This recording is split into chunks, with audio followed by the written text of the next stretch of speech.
अस्सलाम वालेकुम नाज़रीन, welcome back to my channel.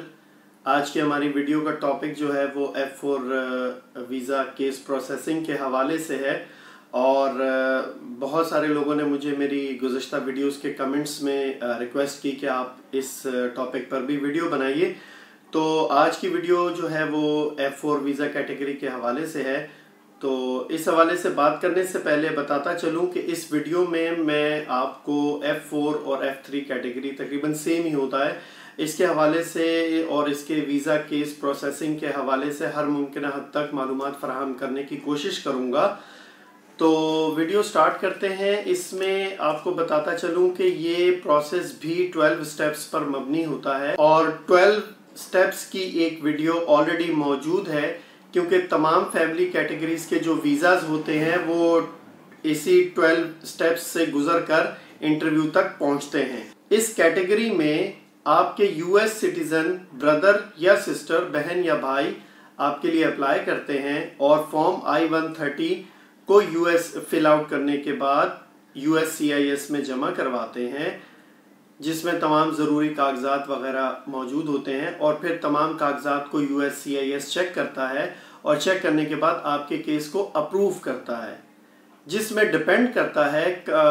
कभी कभी ऐसा होता है कि 1 से 2 माह और ज़्यादा से ज़्यादा 3 से 5 साल का अरसा लग जाता है केस अप्रूव होने में। इसके बाद USCIS नेक्स्ट स्टेप में आपके केस को NVC को भेज देता है और जब NVC के पास आपका केस मौसूल हो जाता है तो NVC आपको notice of immigration case creation का एक लेटर भेजता है, जिसमें आपका एक NVC का केस नंबर होता है और उस लेटर में बाकायदा ये आपको बताया जाता है कि आपका केस NVC को मौसूल हो चुका है और इस पर काम जारी है, लेकिन एनुअल लिमिटेशन और जो भी वीज़ा की अवेलेबिलिटी ना होने की वजह से आप अपनी बारी का इंतज़ार कीजिए, हम आपको मुत्तला करेंगे। इसके बाद एक ना ख़त्म होने वाला इंतज़ार शुरू हो जाता है, जिसमें कम से कम 11 से 13 साल का अरसा लग जाता है।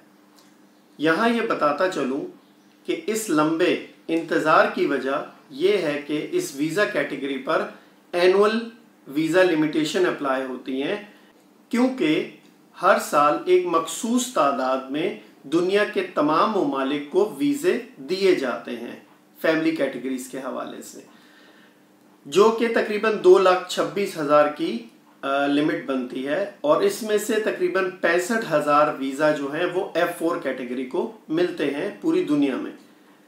पाकिस्तान में इस वक्त स्टेट डिपार्टमेंट की 1 नवंबर 2020 की रिपोर्ट के मुताबिक 99,685 लोग अपने वीज़ा का इंतज़ार कर रहे हैं और हर साल तकरीबन 15,820 वीज़ा पाकिस्तान को मिलते हैं, जिसमें से तकरीबन 4,555 वीज़ा F4 कैटेगरी के लिए होते हैं।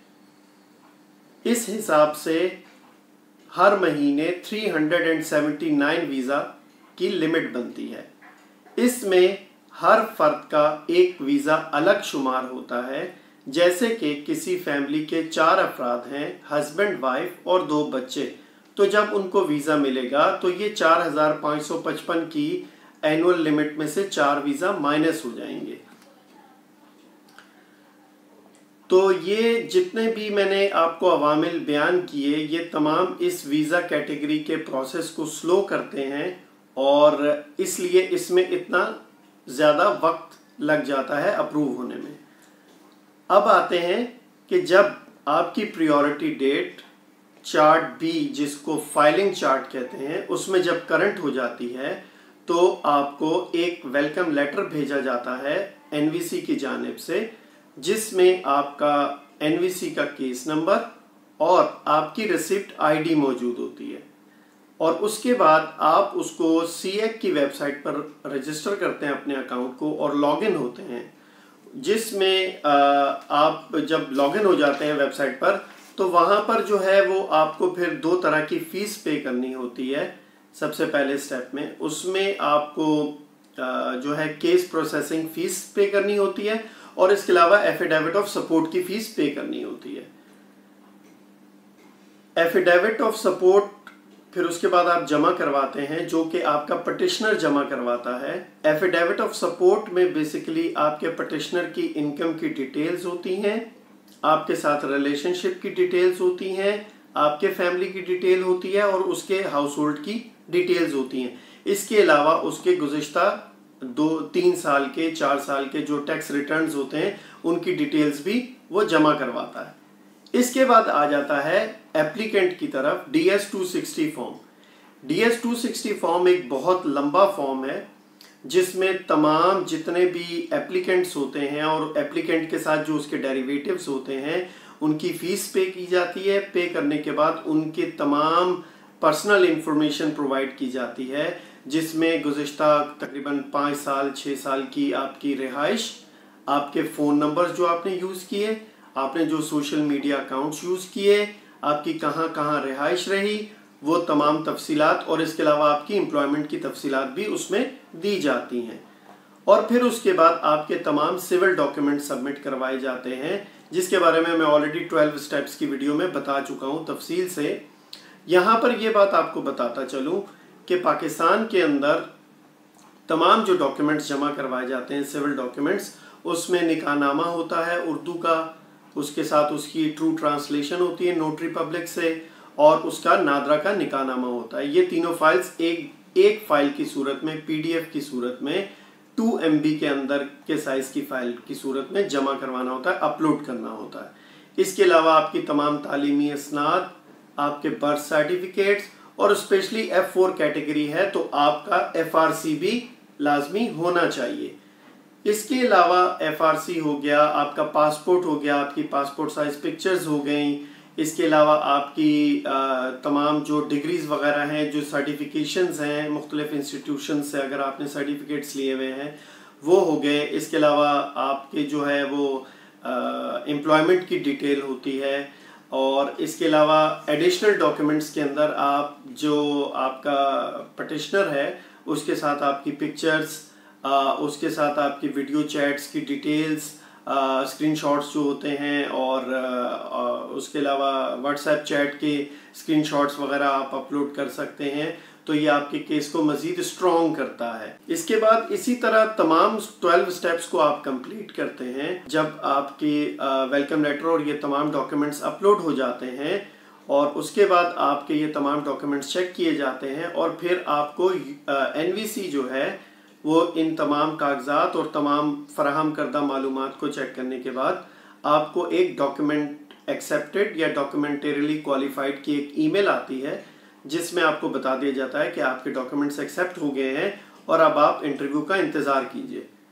इसके बाद आपकी प्रायोरिटी डेट जब चार्ट A, जिसको फाइनल एक्शन चार्ट कहते हैं, उसमें जब आपकी डेट करंट हो जाती है तो उसके 30 to 40 days, maximum 30 to 40 days के अंदर आपको इंटरव्यू की ईमेल आती है, जिसमें आपको फर्दर स्टेप्स बताए जाते हैं कि इंटरव्यू से पहले आपने क्या क्या करना है, जिसमें आपका मेडिकल शामिल होता है, पासपोर्ट पिकअप की रजिस्ट्रेशन वगैरह शामिल होती है। ये काम आपने करने होते हैं। और इंटरव्यू से पहले आपको बाकायदा वो जो DS 260 का फॉर्म होता है वो आपके इंटरव्यू की ईमेल, वो उसके बिहाफ पर आप अपने किसी भी करीबी शहर में जो भी ऑथराइज्ड डॉक्टर्स का पैनल है या हॉस्पिटल है, वहाँ पर आप अपनी अपॉइंटमेंट लेते हैं और अपना मेडिकल करवाते हैं, और आपके मेडिकल की रिपोर्ट जो होती है वो डायरेक्ट एम्बेसी को चली जाती है। और फिर आप अपने इंटरव्यू वाले दिन जो है वो अपने वहाँ एम्बेसी में पहुँचते हैं और वहाँ पे आपका इंटरव्यू होता है। इंटरव्यू के बाद आपको वीज़ा ऑफिसर बता देता है कि आपका केस अप्रूव हो गया है और इतने दिन के बाद आप अपने पासपोर्ट को पिक कर सकते हैं वीज़ा लगने के बाद। और अगर खुदा न खास्ता एडमिनिस्ट्रेटिव प्रोसेसिंग की सूरत होती है तो यहाँ एक बात आपको बताता चलूँ कि हमारे यहाँ बहुत से लोग अपने केस को खुद प्रोसेस करने की कोशिश करते हैं, जिसकी वजह से 2005 से भी जिन लोगों की प्रायोरिटी डेट 2005 की है वो भी अभी तक यहाँ मौजूद हैं, हालांकि उनको अमेरिका में होना चाहिए। उसकी वजह यह है कि जब आप अपना काम या अपने केस को खुद प्रोसेस करते हैं तो आपके लिए ये पहली दफ़ा का तजर्बा होता है। जिसकी वजह से आप बहुत सारी चीज़ों में गलती करते हैं। इसके लिए बेहतर हल ये होता है कि आप एक अटॉर्नी या एक लॉयर वहां पर हायर कर लें और उसके थ्रू अपने केस को प्रोसेस करवाएं, तो वो ज़्यादा बेहतर रहता है बनिस्बत खुद प्रोसेस करने के, क्योंकि आपको उसका एक्सपीरियंस नहीं होता। आम जुबान में जिसको कहते हैं जिसका काम उसको साझे।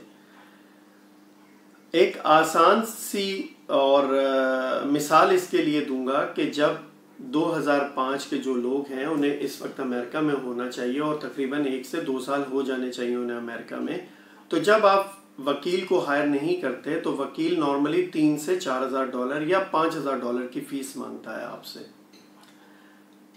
जब आप खुद से उस केस को प्रोसेस करते हैं तो आप अंदाजन 1 से 2 साल लेट हो जाते हैं अपने केस के अंदर। उसमें होता क्या है कि अगर आप मिसाल के तौर पर अमेरिका चले जाते हैं वकील हायर करने के बाद, तो माहाना अगर 2,000 रुपये भी कमाएं तो 2 साल के 48,000 डॉलर्स बनते हैं, जबकि वकील की फीस 5,000 डॉलर है। तो 5,000 डॉलर बचाने की खातिर 48,000 डॉलर का नुकसान करना कोई फायदे की बात नहीं है। लिहाजा कोशिश कीजिए जितना मुमकिन हो सके किसी लॉयर को हायर कर लें और अपने केस को प्रोसेस करवाएं। उसमें जो है आप बहुत हद तक एडमिनिस्ट्रेटिव प्रोसेसिंग में जाने से भी बच जाते हैं और आपके वीज़ा के अप्रूवल के चांसेस बढ़ जाते हैं। आज की ये वीडियो यहीं तक थी। नेक्स्ट वीडियो में किसी नई अपडेट के साथ आपसे मिलेंगे, और अगर इस हवाले से कोई आपके जहन में कोई सवाल हो तो आप कमेंट्स में पूछ सकते हैं। तब तक के लिए इजाज़त। अपने दोस्तों, रिश्तेदारों और गिरदो नवा के लोगों का बहुत ख्याल रखिएगा। अल्लाह हाफ़िज़।